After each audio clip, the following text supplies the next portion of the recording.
Last week, the Biden administration announced a January 4th deadline for businesses with at least 100 employees to get their workers vaccinated. Those who don't get the jab must participate in weekly testing. Legal pushback against this new mandate quickly ensued just hours after its publication, and a coalition of 11 states led by Missouri Attorney General Eric Schmidt claimed the rule infringes on the state's individual powers. Businesses and organizations, including the Christian Health Alliance and the Homeschool Legal Defense Association, have also signed on to the petition. Virginia's Attorney General filed a similar lawsuit in the Sixth Circuit. Alabama, Florida, and Georgia joined together, as did Louisiana, Mississippi, South Carolina, Texas, and Utah. While some states plan to fight the rule in court, according to the Washington Post, tens of thousands of vaccination holdouts have requested vaccine exemptions on religious grounds. But due to slow processing, the requests could take months for approval, leaving workers in limbo while their employers decide if their request is sincere or political. Despite the wave of litigation, the White House says they're confident the mandate can withstand the legal challenges. I'm quite confident that when this finally gets fully adjudicated, not just a temporary order, right, the validity of this requirement will be upheld. It's common sense, Chuck. If OSHA can tell people to wear a hard hat on the job, to be careful on chemicals, it can put in place these simple measures to keep our workers safe. Team Rising is here to weigh in. Political reporter for The Hill, Julia Manchester, and friend of the show, White House reporter for Real Clear Politics, Philip Wegman, join us now to discuss. Great to have you both. Morning. Thank you. So, Julia, are you sensing among Democrats any less urgency or less enthusiasm around these mandates after Virginia, or are they pedal to the metal here?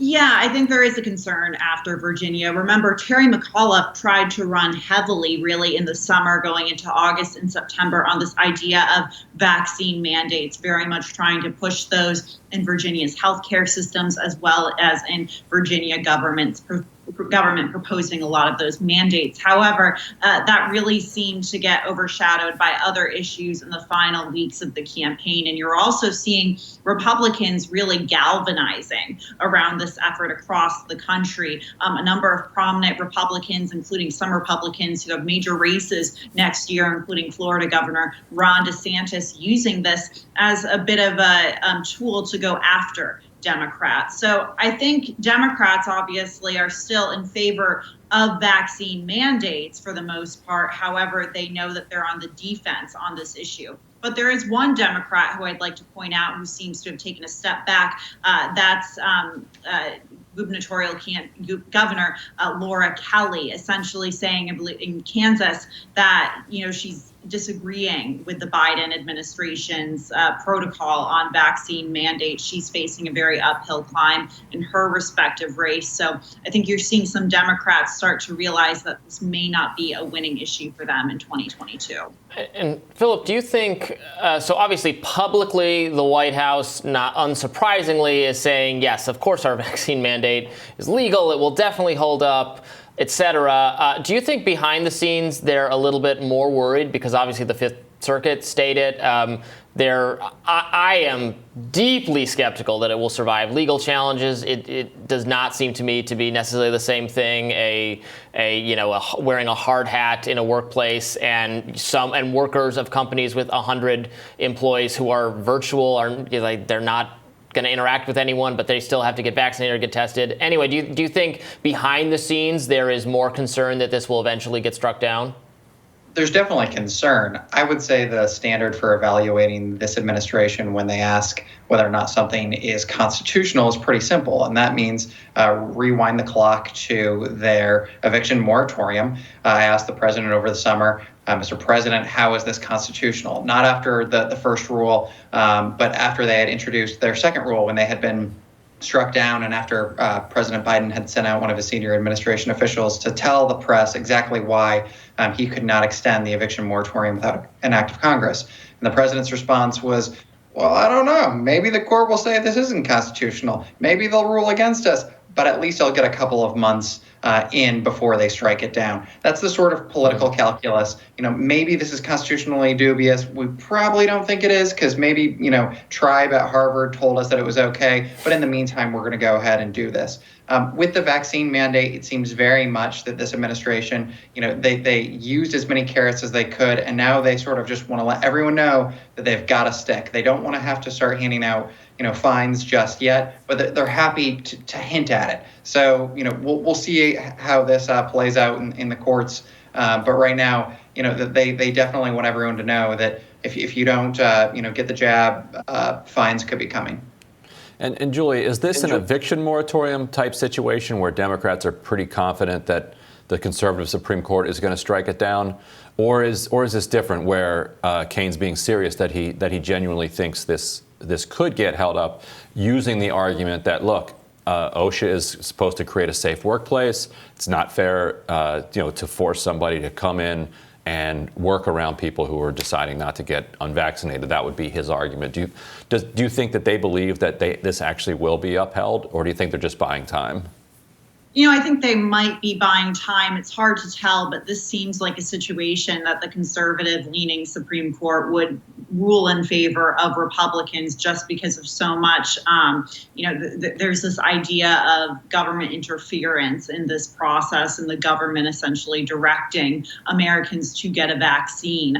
So I could see this very much going to the Supreme Court, and obviously the Supreme Court ruling in favor of conservatives. It's possible that this could be, more muddled and Democrats could have more of an argument here. But it seems like this is a cut and dry issue for conservatives. And, when you talk about that government involvement, if you will.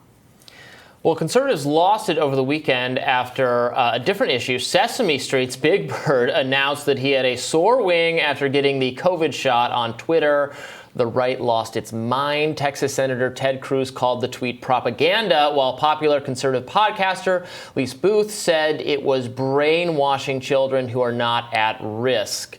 Philip, you and I have spent some time in conservative media, and there is no great love, I think, for Sesame Street. I think often, sometimes rightly, that there's a political, liberal political slant being worked in there. Obviously, this is a government-funded creative outlet. That said, I didn't actually Big Bird didn't say I endorse Biden's vaccine mandate or anything. He just said I got the jab and maybe. It was not prescriptive at all. So I kind of don't understand the freak out. Yeah, I haven't caught up on the latest seasons ever since they moved over HBO. I don't know what's going on. Straight. I'll be really concerned when Big Bird is telling me that Hunter Biden's laptop is Russian disinformation. But until that happens, I'm not going to freak out. I will say, once again, this is Mitt Romney's fault. He wanted to defund Sesame Street in 2012, but he didn't run a successful campaign. He really should have hammered Big Bird, and then he could have cut funding for PBS, and then we could have been saved from this pretty ridiculous news cycle. But look, it's easy to complain about sort of the outrage, and we can sort of go down the meta rabbit hole here. I think that the takeaway here is that there are enough parents who are already annoyed with what's going on. It's been a year and a half. They want to move on. They're ready to make their own decisions. They're ready to listen to the Biden administration when they say, go talk to your pharmacist or your doctor. And they don't need a giant yellow bird telling them what to do. I guess I think it might be much ado about nothing. But again, haven't caught the latest seasons of Sesame Street. So. Also, I'm not sure who it's aimed at. How many kids between the age of 5 and 11 are on Twitter? Right. I assume there's going to be a segment on the actual show, but right, the kids aren't seeing the... If there is a kid Twitter, my God, I cannot imagine that exists. They should be on Roblox if they really want to reach the 5 to 11-year-old set. TikTok. Maybe Big Bird is TikToking about his vaccination. Or YouTube. Well. YouTube actually is where you're going to reach those kids. Yeah. Anyway, we will. Thank you guys. Thank you, Philip. Thank you, Julie. Really appreciate it. Thank you. And we will have more Rising right after this.